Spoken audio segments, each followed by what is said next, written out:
Assalamualaikum students. So far we talked about Newton's first law. Let's try to understand Newton's second law. Newton's first law was for scenarios where net force is equal to zero. That means Newton's first law basically talked about uniform motion.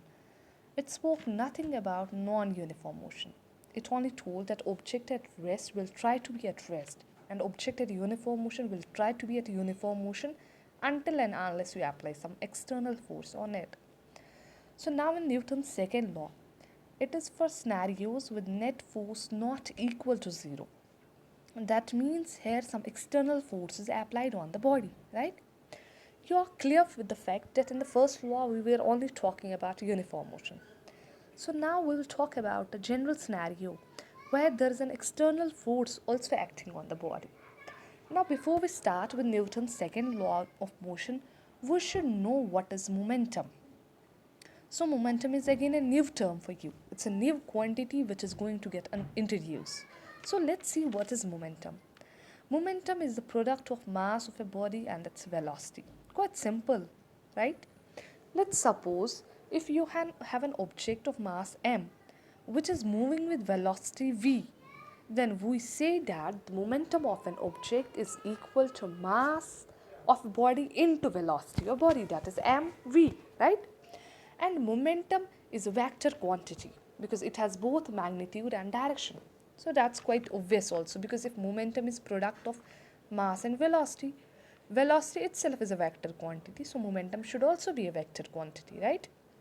And it's generally denoted by small p, and momentum small p is equal to m into v, mass into velocity. Now let's look at this example of momentum. Let's suppose if you have a ball of mass 1 kg moving with a velocity of 10 meter per second, then what is the momentum of this object? It will be m into v, that is 1 kg into 10 meter per second, and that will be 10 kg meter per second, right? So when I talk about the units of momentum, it's simple. For mass, unit is kg, and for velocity, unit is meter per second. So for momentum, unit will be kg meter per second. This is the SI unit of momentum. So now let's try to look at the dependency of force on mass. How is force dependent on mass? Now why are we studying this dependency? Because now I introduced momentum. Because why I introduced momentum? Because it played a role in Newton's second law of motion. In second law of motion, Newton basically told that there exists a relationship between force and momentum. So if we want to see that relationship between force and momentum, so in order to see that, what are the two quantities on which momentum is dependent? As momentum is product of mass and velocity, so it means it's dependent on mass and velocity. So we have to see the dependency of force on mass, and then again we will see the dependency of force on velocity. So that is the dependency of force on momentum. Okay, so let's look at the dependency of force on mass scenario first. That is force required to push object with same velocity. Let's suppose you have two different objects, the two kids. In first case, you see mass of object is quite greater, so the object is heavier, the mass is more. So in this case, amount of force that's required to be given to this object so that both of the object move with same velocity. It's like if you have, suppose you are having a heavy stone and a very small stone, and the amount of force that needs to be given to stone so that both move with the same velocity. So how much force you have to apply? If the object is huge, you will have to apply more force. So in above case, because object is heavy, so the force required to push this heavier mass is greater the force required to move the smaller mass, right? So greater the mass, greater is the force required to start its motion. So what is the conclusion here? Greater force is required to set heavier bodies in motion. Okay, now let's look at the dependency of force on change in velocity. How does force change with the change in velocity? Here, if you see how you have two cars of same mass. In the first case, the vehicle comes with an extremely high speed. So velocity of vehicle is higher here, okay? So the amount of force that's needed to stop this vehicle is more. But in the second case, the vehicle is coming with quite slowly. So the amount of force that is needed to stop this second vehicle will be less. So what is the conclusion? Greater force is required to stop bodies moving with higher velocities. So that means if the object has greater mass, greater force is required. If the object is moving with higher velocity, greater force is required, right? So from this, what do we conclude? We can say that force changes as the mass changes. Force also changes as the velocity changes.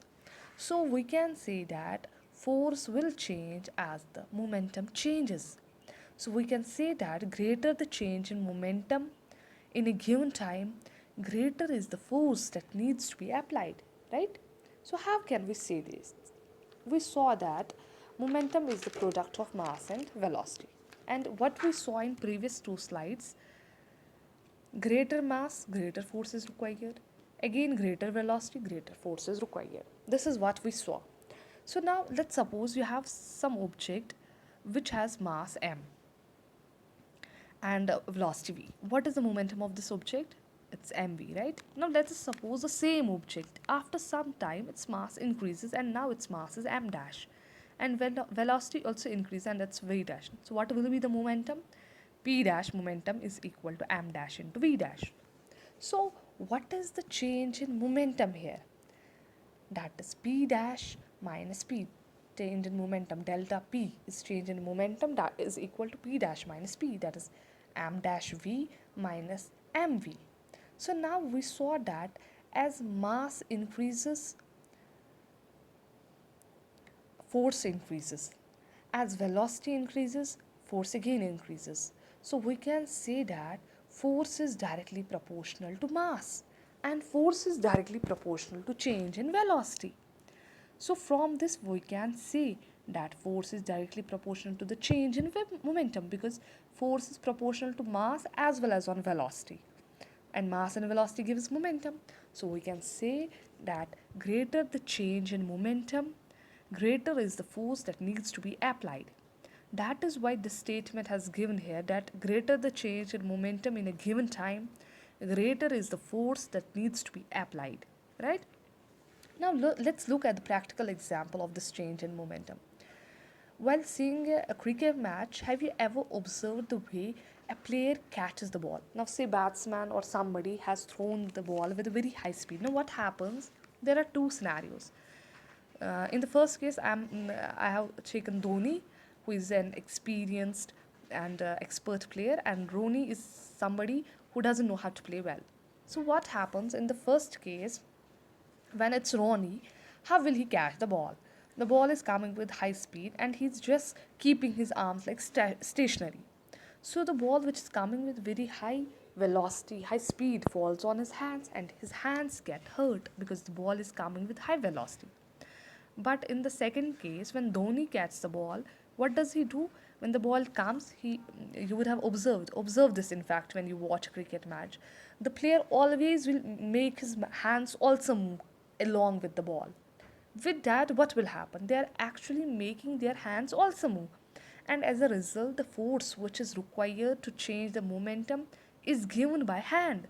So when your hand also moves, you are actually not hurting yourself. Okay? Because in the first case, what's happening? The change in momentum is more. So the amount of force being exerted on your hand is also more. But in second case, since you are also moving your hand, the change in momentum, because hand is also moving with some velocity and ball is also moving with some velocity, so the change in momentum in this case is less.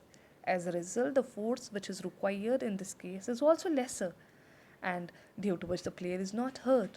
You understood? So in first case, change in momentum is more because the ball is moving with some velocity v and hand is stationary, that is v is equal to 0. But in second case, ball is moving with some velocity v, the hand is also moving with some velocity, say v dash. So the change in momentum here is less. As a result, lesser force is required to stop the ball and therefore the hand is not hurt. So these are some of the things which happen in our day-to-day life. Even a cricketer who does this technique to catch a ball, I'm not sure if you know the funda of momentum or not. So there are so many things which keep happening around us in our day to day life, but we are not aware of the concept behind this. Okay, so with this you got fair idea of momentum. What is momentum? It is the product of mass and velocity, and the force and momentum are very closely related. As the change in momentum increases, force also increases.